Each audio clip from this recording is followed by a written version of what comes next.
So in the previous episode, by our surprise and definitely by the homeowner's surprise, we did hit their leach lines in their septic. Going forward, with the help of the homeowner, our knowledge of a little bit of what we do know about septics, but a big shout out to the plumber Terry and Robbie that came out, and also the health department to come and tell us our options for the homeowner to get their oasis in their backyard. Trust me, the homeowner is going all in on this pool in their backyard, because this is their forever home, just like how it was mine in our episodes that you'll see later on too. But as far as the steps now, we have got the pool dug. As you can see, we got the walls set. We're going around and we are leveling everything, getting everything square. You can see AJ in the background looking at the book. One thing that Radiant does is they send us drawings of everything that they do. With their tanning ledge here, they actually construct all that inside their warehouse so that they know where all the nuts, the bolts, how all the pieces fit once the pool is square, so that when we build it in the field, there's no questioning or wondering how it's all going to go together.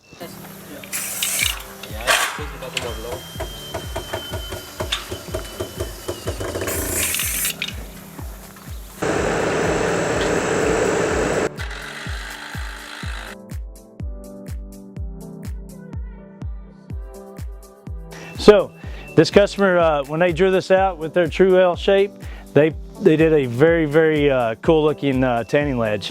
How it curves around with the steps, how much it actually takes up at the shallow end. But they have a long slope to their pool with a shallow bottom. It's only 5 foot 6 feet deep, 5 feet 6 inches deep. So it's a very different pool. But the customer wanted it that way, and that's how he designed it. So that would make this 7 foot then. So we need to move this in to 7 foot, just to 25.4.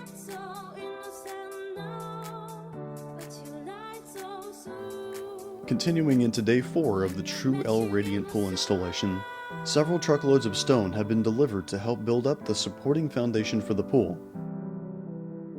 The customer built a retaining wall that will act as the leveling barrier to keep the in-ground pool elevated on their downward sloped backyard.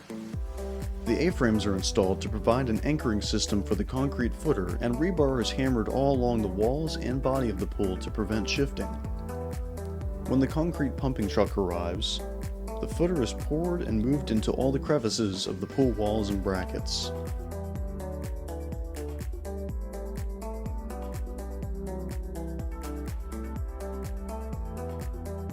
The tanning ledge support frames and steps are concreted in place. Additionally, a support beam is placed on the back wall to prevent it from bowing under pressure. The next day includes plumbing and backfill. During this stage, all of the pool's returns, skimmers, and lights are plumbed to the equipment pad, and size 57 stones are used to insulate the pipes. Trucking the stones to tighter areas of the pool on builds like this sometimes requires different tools, such as this hydraulic wheelbarrow, which can carry about half the load of a standard bobcat. After the backfill around the pool is complete, the tanning ledge and steps are backfilled as well.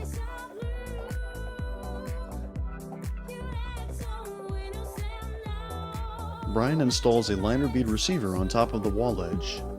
This is where the pool's liner will be held. Concrete will be poured over top of the liner bead receiver to hold this metal trim in place. The equipment pad plumbing is solidified, and John takes pictures and enters them into our service software called Compass. From there, John will have a record of everything that this customer's equipment pad has equipped and how the plumbing looks.